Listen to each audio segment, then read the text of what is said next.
Meditations on Bono receiving the Presidential Medal of Freedom from Joe Biden. Hague fugitive Joe Biden has awarded the Presidential Medal of Freedom to U2 singer Bono, because that's the sort of thing that happens in a society where everything is fake and we are led by the least among us. Other recipients of the medal this year include Hillary Rodham Clinton and George Soros. At the ceremony, Bono was introduced with the words, "The Presidential Medal of Freedom is awarded to Bono. As the lead singer of U2, one of the most successful rock bands in history, Bono changed the world through his art and activism. In an Irish tradition of poetry and protest, rebellion and rejoicing, he has composed anthems to peace and civil rights. As a humanitarian, he lifts up causes from ending poverty and disease to calling for debt relief for developing nations. The common beat of his life's work is the power of freedom, a tie that also binds Ireland and America as beloved friends." Which is absolutely hilarious. Alan MacLeod wrote a great piece for Mint Press News a couple years ago, documenting Bono's associations with damn near every major Western Empire manager you can think of, from George W. Bush to Barack Obama to Henry Kissinger to Emmanuel Macron to Lawrence Summers to the World Economic Forum.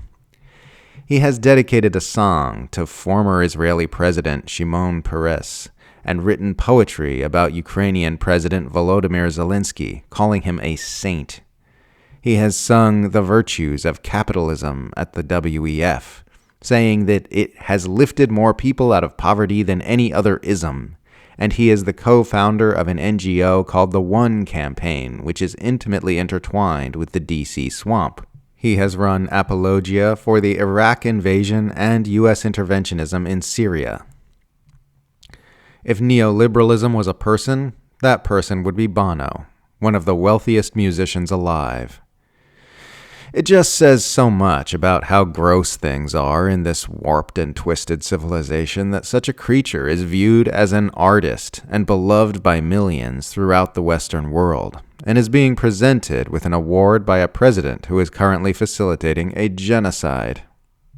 Speaking of the Gaza genocide, to this date, the only thing Bono has had to say publicly about the current spate of violence in the Middle East was to mourn the victims of the October 7th Hamas attack, who were killed whilst raving outside a concentration camp, changing the lyrics to the song Pride in the Name of Love. "Early morning, October 7th, as the sun is rising in the desert sky, Stars of David, they took your life, they could not take your pride," the singer crooned emotionally. Whenever I'm sad about a musician I like having died before their time, I comfort myself with the thought that at least they didn't live long enough to become another Bono. This is what Western civilization does to art. It perverts it. It makes it corrupt and fraudulent. It turns humanity's most beautiful and healthy impulse into something with which to sell genocide, capitalism, and imperialism. It poisons that creative spark within us and twists it into a tool for normalizing planetary depravity. The empire attacks something sacred within us all. We are so much less than we could be as a species, because so much of our creative and innovative energy is going into competing and lying and manipulating all the time. The arts, the sciences, they've all been strangled to a pitiful trickle of their true potential, which would be achieved if humanity were allowed to freely collaborate toward the good of everyone, without all our ugliest impulses being elevated. Our society elevates the worst among us. The artists who are willing to sell their souls to the empire.